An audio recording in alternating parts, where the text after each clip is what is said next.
Diyos ko po mga kababayan, aba, kita mo gayang napakagandang single attached na yan. Yan ay 99 square meter ang laterya. Minimum cut lang yan. At alam mo ga, bukod sa complete unit aray, pag rin over, aba, saan ka pa? Saan ka nakatala nga rin may free? Solar panel pa, baka naman. Kaliwanag na sa umaga, tipid pa ang kuryente. Bago sa bandang aray, may malawak na banyaw. O kita mo gaya, may tiles na, may pintura. Pagdating naman sa likod na rin, kahit hindi ka magpalans at maglabad ay inam din.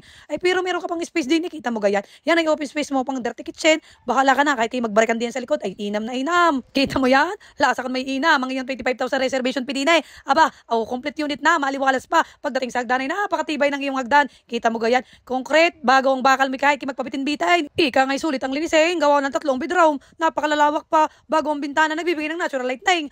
Ay saan ka pa? Pagdating mo sa padalawat pa 3 kwarto ay inam ang espasyo niyan. Kita mo, may pa-corner pang gayaan. Are pa 3, natural lighting pa rin, napakaliwanag. Dahil maganda ang mga bintana, bago sa bandarina aba, hindi mawawala ang iyong common toilet and bath dito sa second floor. Alay, magpanik panaog pa, hindi ka nabababa. Kita mo gayan. Ay, anong gagawin? Pag magandang unit, complete na. Gamit na lang ang kulang. 36 months to pay, ang down payment din sa garning unit. Wala ka nang iisipin, hindi ka na magpapabakbak. Ay, i-message mo ako at nang tayo magkaintindihan. Dahil itong mismong unit na ito ay actual, turnover na. Kita mo ga, may tiles, may pintura, naririyan na lahat. Ano pang hinihintay mo? Mag-message ka na.